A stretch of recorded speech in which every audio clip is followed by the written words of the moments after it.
fevereiro 25, Levítico 19, verso 29 a 18, verso 30.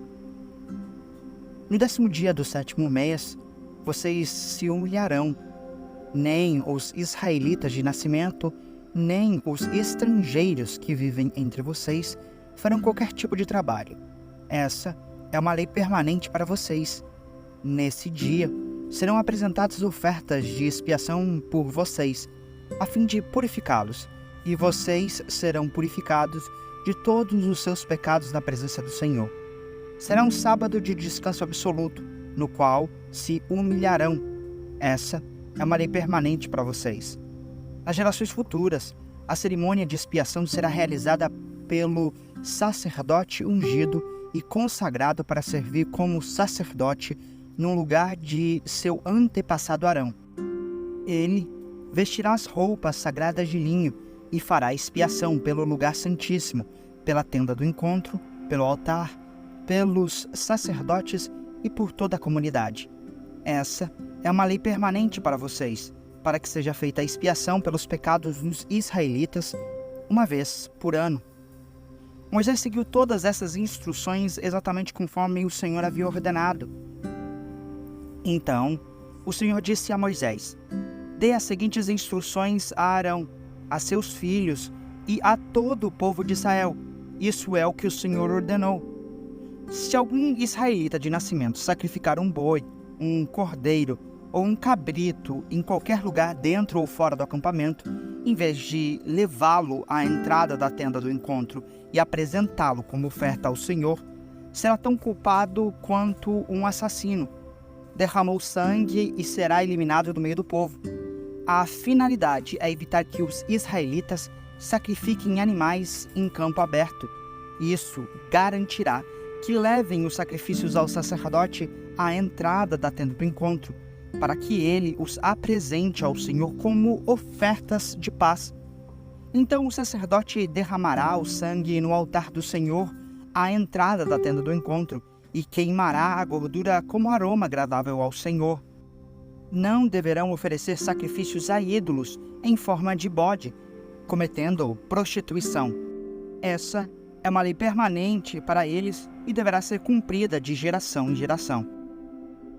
Deles também a seguinte ordem: se um israelita de nascimento ou um estrangeiro que vive entre vocês apresentar um holocausto ou outro sacrifício, mas não o trouxer à entrada da tenda do encontro para oferecê-lo ao Senhor, será eliminado do meio do povo.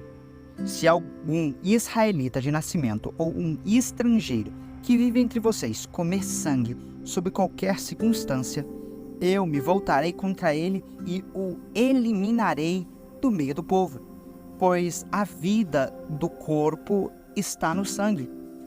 Eu lhes dei o sangue no altar para fazer expiação por vocês. É o sangue oferecido que faz a expiação em lugar de uma vida.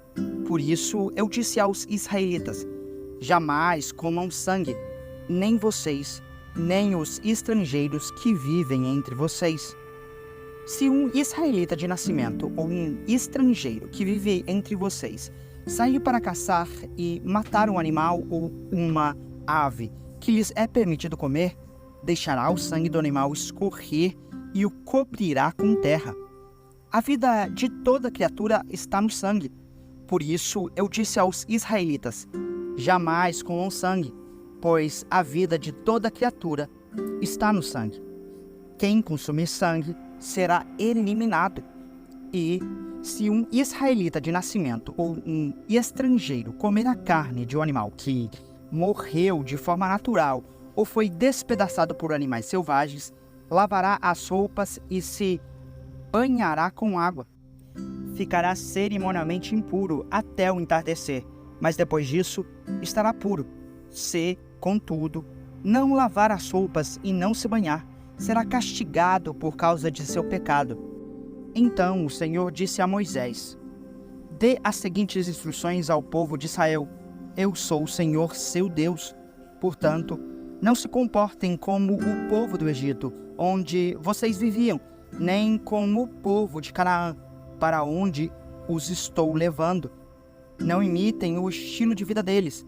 Obedeçam aos meus estatutos e cumpram os meus decretos, pois eu sou o Senhor seu Deus.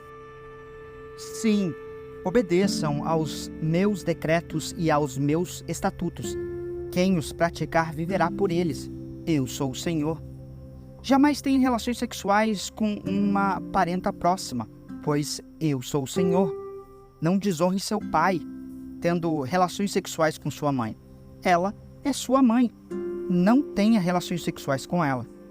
Não tenha relações sexuais com nenhuma das esposas de seu pai, pois isso desonraria seu pai. Não tenha relações sexuais com sua irmã ou meia-irmã, filha de seu pai ou de sua mãe, nascida em sua casa ou em outra casa. Não tenha relações sexuais com sua neta, filha de seu filho ou de sua filha, pois com isso você desonraria a si mesmo. Não tenha relações sexuais com a filha de nenhuma das esposas de seu pai, pois ela é sua irmã. Não tenha relações sexuais com sua tia, irmã de seu pai, pois ela é parenta próxima de seu pai. Não tenha relações sexuais com sua tia, irmã de sua mãe, pois ela é parenta próxima de sua mãe. Não desonre seu tio, irmão de seu pai, tendo relações sexuais com a mulher dele, pois ela é sua tia. Não tenha relações sexuais com sua nora, ela é mulher de seu filho, de modo que você não deve ter relações sexuais com ela. Não tenha relações sexuais com a mulher de seu irmão, pois desonraria seu irmão. Não tenha relações sexuais com uma mulher e a filha dela, e não tome a neta dela, filha do filho ou da filha dela, e tenha relações sexuais com ela, pois são parentas próximas. Isso é perversão. Enquanto sua esposa estiver viva, não se case nem tenha relações sexuais com a irmã dela, pois elas se tornariam rivais. Não tenha relações sexuais com uma mulher durante o período de impureza menstrual dela. Não tenha relações sexuais com a mulher de seu próximo, contaminando-se com ela. Não permita que nenhum de seus filhos seja oferecido como sacrifício a Moloque. Não desonre o nome de seu Deus. Eu sou o Senhor. Não pratique a homossexualidade, tendo relações sexuais com outro homem como se fosse com uma mulher. Isso é detestável. Homem nenhum deve se contaminar tendo relações sexuais com um animal, e mulher nenhuma deve se oferecer para um animal macho para ter relações sexuais com ele. Isso é depravação. Não se contaminem de nenhuma dessas formas, pois os povos que expulsarei da presença de vocês se contaminaram com todas essas práticas. Uma vez que a terra toda foi contaminada, castigarei seus habitantes, farei a terra vomitá-los. Obedeçam aos meus decretos e aos meus estatutos. Não cometam nenhum desses atos detestáveis. Isso se aplica tanto aos israelitas de nascimento como aos estrangeiros que vivem entre vocês.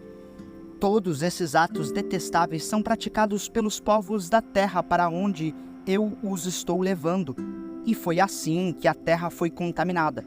Por isso, não contaminem a terra e não lhe deem motivo para vomitá-los, como fará com os povos que agora vivem ali. Quem cometer algum desses pecados detestáveis será eliminado do meio do povo. Portanto, obedeçam às minhas instruções e não se contaminem por adotar alguma dessas práticas detestáveis dos povos que viveram na terra antes de vocês. Eu sou o Senhor, seu Deus. Marcos 7, verso 24 a 8, verso 10. Então Jesus deixou a Galileia e se dirigiu ao norte, para a região de Tiro. Não queria que ninguém soubesse onde ele estava hospedado, mas não foi possível manter segredo. De imediato, uma mulher que tinha ouvido falar dele veio e caiu a seus pés. A filha dela estava possuída por um espírito impuro, e ela implorou que ele expulsasse o demônio que estava na menina. Sendo ela grega, nascida na região da Fenícia, na Síria, Jesus lhe disse: primeiro devem se alimentar os filhos. Não é certo tirar comida das crianças e jogá-la aos cachorros. Senhor, é verdade, disse a mulher. No entanto, até os cachorros debaixo da mesa comem as migalhas dos pratos dos filhos. Boa resposta, disse Jesus. Vá para casa, pois o demônio já deixou sua filha. E quando ela chegou à sua casa, sua filha estava deitada na cama, e o demônio a havia deixado. Jesus saiu de Tiro e subiu para Sidom, antes de voltar ao mar da Galileia e à região das 10 cidades. Algumas pessoas lhe trouxeram um homem surdo e com dificuldade de fala, e lhe pediram que pusesse as mãos sobre ele e o curasse. Jesus o afastou da multidão para ficar a sós com ele.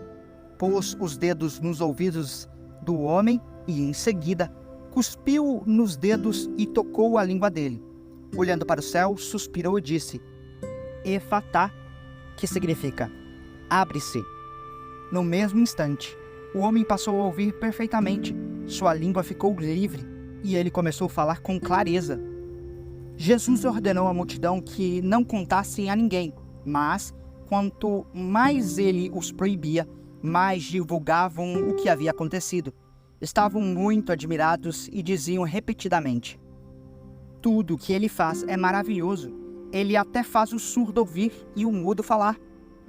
Naqueles dias, outra grande multidão se reuniu e, mais uma vez, o povo ficou sem comida.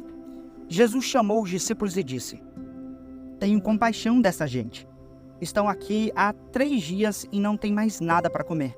Se eu os mandar embora com fome, desmaiarão no caminho. Alguns vieram de longe. Os discípulos disseram: Como conseguiremos comida suficiente nesse lugar deserto para alimentá-los? Jesus respondeu: Quantos pães vocês têm? 7, responderam eles. Então Jesus mandou todo o povo sentar-se no chão. Tomou os 7 pães, agradeceu a Deus e os partiu em pedaços. Em seguida, entregou-os aos discípulos que distribuíssem à multidão. Eles encontraram ainda alguns peixinhos. Jesus também os abençoou e mandou que os discípulos os distribuíssem. Todos comeram à vontade. Depois, os discípulos recolheram 7 cestos grandes com as sobras. Naquele dia, havia cerca de 4.000 homens na multidão. Após comerem, Jesus os mandou para casa. Em seguida, entrou com seus discípulos num barco e atravessou para a região de Dalmanuta. Salmos 41, versos 1 a 13. Ao regente do coral, Salmo de Davi. Como é feliz aquele que se importa com o pobre. Em tempo de aflição, o Senhor o livra, o Senhor o protege e lhe conserva a vida. Ele o faz prosperar na terra e o livra de seus inimigos. O Senhor cuida dele quando fica doente. Ele restaura a saúde. Orei: Ó Senhor, tem misericórdia de mim. Cura-me, pois pequei contra ti. Meus inimigos, porém, só falam mal de mim.